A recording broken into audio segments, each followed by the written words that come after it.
Sir, ಈಗ ಪುತ್ತೂರಿನಲ್ಲಿ ನಡೆದಂತ ಪ್ರಕರಣದಲ್ಲಿ ಸಂತ್ರಸ್ತೆಗೆ ನ್ಯಾಯ ಸಿಗ್ಲಿಕ್ಕೋಸ್ಕರ ತುಂಬಾ ಹೋರಾಟಗಳು ನಡೀತಾ ಇದೆ. ಏನ್ ಹೇಳ್ತೀರಾ ಸರ್ ಈ ಬಗ್ಗೆ?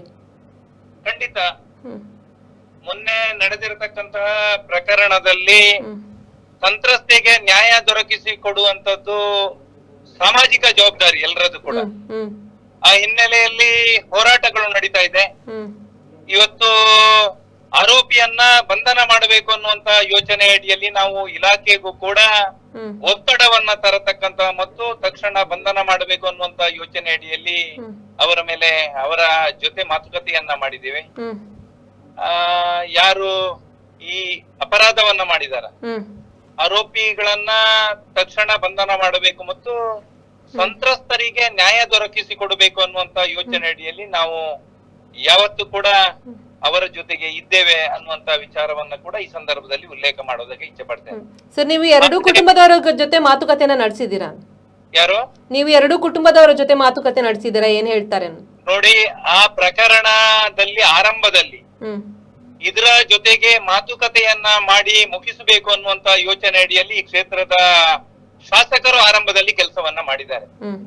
ಪೊಲೀಸ್ ಅಧಿಕಾರಿಗಳು ಮತ್ತು ಶಾಸಕರು ಸೇರಿಕೊಂಡು ಈ ಪ್ರಕರಣವನ್ನ, ಇದು ಎರಡು ಮನೆಯವರಿಗೆ ಸಂಬಂಧಪಟ್ಟಿರತಕ್ಕಂತ ಪ್ರಕರಣ ಆಗಿದ್ರಿಂದ ಇದು ಹೊರಗಡೆ ಹೋಗಬಾರದು ಮತ್ತು ಅದನ್ನ ಸೌಹಾರ್ದಯುತವಾಗಿ ಮುಗಿಸಬೇಕು ಅನ್ನುವಂತ ಯೋಚನೆ ಅಡಿಯಲ್ಲಿ ಕೆಲಸ ಕಾರ್ಯವನ್ನ ನಿರ್ವಹಿಸಿದ್ದಾರೆ.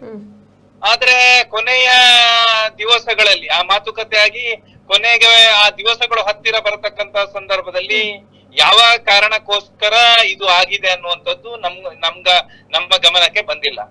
ನಾವು ಮತ್ತೆ ಈ ಸಂದರ್ಭದಲ್ಲಿ ಮತ್ತೆ ನಾನು ಉಲ್ಲೇಖ ಮಾಡುವಂತದ್ದು, ಯಾರು ಆರಂಭದಲ್ಲಿ ಅದನ್ನ ಮುಗಿಸಬೇಕು, ಸೌಹಾರ್ದಯುತವಾಗಿ ಮುಗಿಸಿ ಆ ಎರಡೂ ಕುಟುಂಬಗಳು ಕೂಡ ಸಮಾಜದಲ್ಲಿ ಗೌರವದಿಂದ ಬದುಕಬೇಕು ಅನ್ನತಕ್ಕಂತ ಯೋಚನೆ ಅಡಿಯಲ್ಲಿ ಶಾಸಕರು ಒಳ್ಳೆಯ ಹೆಜ್ಜೆಯನ್ನಿಟ್ಟಿದ್ದಾರೆ. ಅವರು ಅದನ್ನ ಇತ್ಯರ್ಥಪಡಿಸಬೇಕು ಮತ್ತು ನ್ಯಾಯವನ್ನ ಒದಗಿಸಿಕೊಡ್ಬೇಕು. ನಾವು ಖಂಡಿತ ಅವರಿಗೆ ಸಹಕಾರವನ್ನು ಕೊಡ್ತಕ್ಕಂತ, ಹಿಂದೂ ಸಮಾಜ ಸಹಕಾರವನ್ನು ಕೊಡ್ತಕ್ಕಂತ ಕೆಲಸ ಕಾರ್ಯವನ್ನ ಮಾಡುತ್ತೆ ಮತ್ತು ಇದನ್ನ ಯಾವತ್ತೂ ಈ ರೀತಿಯ ಕೃತ್ಯವನ್ನ ನಾವೆಲ್ಲ ಖಂಡಿಸ್ತೇವೆ ಅಂತಕ್ಕಂತ ವಿಚಾರವನ್ನ ಈ ಸಂದರ್ಭದಲ್ಲಿ ಉಲ್ಲೇಖ ಮಾಡ್ತೇನೆ. ಸರ್, ಇಷ್ಟು ದೊಡ್ಡ ಪ್ರಕರಣ ಆದ್ರೂ ಕೂಡ ಅಥವಾ ಈ ಪ್ರಕರಣ ದೊಡ್ಡದಾಗ್ತಾ ಇದೆ ಅಂತ ಗೊತ್ತಿದ್ರು ಕೂಡ ಆ ವಂಚನೆ ಮಾಡಿರುವಂತ ಹುಡುಗ ತಲೆಮರೆಸಿಕೊಂಡಿರುವಂತದ್ದು ಇನ್ನೂ ಕೂಡ ಪತ್ತೆ ಆಗಿಲ್ಲ. ಖಂಡಿತ ಆ ಹುಡುಗನ ಮೇಲೆ FIR ದಾಖಲಾಗಿರುವಂತದ್ದು ತಮಗೂ ಕೂಡ ಗೊತ್ತಿದೆ. ಆ ಕೆಲಸ, ಆರೋಪಿಯನ್ನ ಬಂಧನ ಮಾಡುವಂತದ್ದು ಕೆಲಸ ಯಾರ್ದು? ಪೊಲೀಸ್ ಇಲಾಖೆಯವರು. ಅದಕ್ಕೋಸ್ಕರ ನಮಗೆ ಪೊಲೀಸ್ ಇಲಾಖೆಯ ಮೇಲೆ ಯಾವತ್ತೂ ಕೂಡ ಗೌರವ ಇದೆ.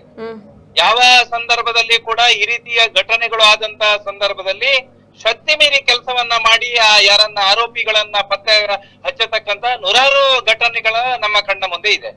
ಈ ಹಿನ್ನೆಲೆಯಲ್ಲಿ ನಾವು ಮತ್ತೆ ಅವರಿಗೆ ಆಗ್ರಹ ಪಡಿಸುವಂತದ್ದು, ಯಾರು ಆರೋಪಿಗಳು ಇದ್ದಾರ ಅವರನ್ನ ಬಂಧನ ಮಾಡಬೇಕು ಮತ್ತು ಆ ಸಂತ್ರಸ್ತೆಗೆ ನ್ಯಾಯವನ್ನ ದೊರಕಿಸಿ ಕೊಡಬೇಕು ಅನ್ನೋದನ್ನ ಅತ್ಯಂತ ನಾನು ಸ್ಪಷ್ಟವಾಗಿ ಹೇಳಬಲ್ಲೆ. ನಿಮ್ಮ ಪ್ರಕಾರ ಇದೀಗ ಇಷ್ಟು ಹೋರಾಟಗಳಾದ್ಮೇಲೆ ಕೊನೆಯದಾಗಿ ಸಂತ್ರಸ್ತೆಗೆ ಮತ್ತು ಅವರ ಮಗುವಿಗೆ ನ್ಯಾಯ ಸಿಗ್ತದೆ ಅನ್ನುವಂಥದ್ದು? ಖಂಡಿತ ಸಿಗ್ಲೇಬೇಕು ಮೇಡಮ್. ಅದು ಯಾರ್ದು ತಪ್ಪಿದೆ ಆರೋಪಿಯನ್ನ ಗುರುತಿಸಿ ಅವರಿಗೆ ಶಿಕ್ಷೆ ಆಗಬೇಕು ಮತ್ತು ನ್ಯಾಯವನ್ನ ಸಿಗಬೇಕು ಅಂತಕ್ಕಂತ ಯೋಚನೆ ಅಡಿಯಲ್ಲಿ ನೂರಾರು ಸಂದರ್ಭಗಳಲ್ಲಿ ನಾವು ಕೆಲಸ ಕಾರ್ಯವನ್ನ ಮಾಡಿದ್ದೇವೆ. ಅದ ಹಿನ್ನೆಲೆಯಲ್ಲಿ ನಮಗೆ ಕೋರ್ಟಿನ ಮೇಲೆ ಗೌರವ ಇದೆ, ನ್ಯಾಯಾಂಗ ವ್ಯವಸ್ಥೆಯ ಮೇಲೆ ಗೌರವ ಇದೆ. ನ್ಯಾಯಾಂಗ ನ್ಯಾಯ ಕೊಡ್ತದೆ ಅಂತಕ್ಕಂತ ವಿಶ್ವಾಸದ ಜೊತೆಗೆ ಮತ್ತೆ ನಾವು ಇಲಾಖೆ ಅದಕ್ಕೆ ಸೂಕ್ತವಾಗಿರ್ತಕ್ಕಂತ ಕ್ರಮವನ್ನ ಕೈಗೊಳ್ತದೆ, ಆರೋಪಿಯನ್ನ ಬಂಧನ ಮಾಡ್ತದೆ ಅಂತಕ್ಕಂತ ವಿಶ್ವಾಸ ನಮ್ ಜೊತೆಗಿದೆ. ಸರ್, ಆದ್ರೆ ಈಗ ಅವರ ತಾಯಿ, ಸಂತ್ರಸ್ತೆಯ ತಾಯಿ ಈಗಷ್ಟು ನಮ್ ಜೊತೆ ಮಾತಾಡಿದ್ರು. ಅವ್ರು ಹೇಳೋ ಪ್ರಕಾರ ಅವರ ಉದ್ದೇಶ ಅವನಿಗೆ ಶಿಕ್ಷೆ ಕೊಡಿಸುವಂತ ಉದ್ದೇಶ ಅವರಲ್ಲಿಲ್ಲ. ಅವರಿಗೆ ಅವರ ಮಗಳಿಗೆ ನ್ಯಾಯ ಸಿಗ್ಬೇಕು, ಮದುವೆ ಆಗ್ಬೇಕು, ಅವನ ಆ ಮಗುವಿಗೆ ತಂದೆ ಅನ್ನುವಂತ ಒಂದು ಸ್ಥಾನನ ಕೊಡ್ಬೇಕು ಅನ್ನುವಂತ. ಖಂಡಿತ ನ್ಯಾಯ ಅನ್ನುವಂಥದ್ದು ನಾನು ಉಲ್ಲೇಖ ಮಾಡಿದ್ದು ಅದೇ. ಯಾರು ಈ ರೀತಿಯ ಕೃತ್ಯವನ್ನ ಮಾಡಿದಾರ ಅವರ ಮೇಲೆ ಈಗ FIR ದಾಖಲಾಗಿದೆ. ಅವರು ಕೊಟ್ಟಿರ್ತಕ್ಕಂತಹ ದೂರಿನ ಆಧಾರದಲ್ಲಿ ಕೋರ್ಟ್ ಅವರಿಗೆ, ನ್ಯಾಯಾಲಯ ಅವರಿಗೆ ನ್ಯಾಯವನ್ನ ದೊರಕಿಸ್ತದೆ ಅಂತಕ್ಕಂತ ವಿಶ್ವಾಸ ಇದೆ. ಸಂತ್ರಸ್ತೆಯ ಯಾವ ಆಶಯಗಳಿದೆಯಾ ಅದೆಲ್ಲವೂ ಇವತ್ತು ಕೋರ್ಟಿನ ಮುಖಾಂತರ ಬಗೆಹರಿಸ್ತದೆ ಅಂತಕ್ಕಂತ ವಿಶ್ವಾಸದಲ್ಲಿ ನಾವೆಲ್ಲ ಇದ್ದೀವಿ.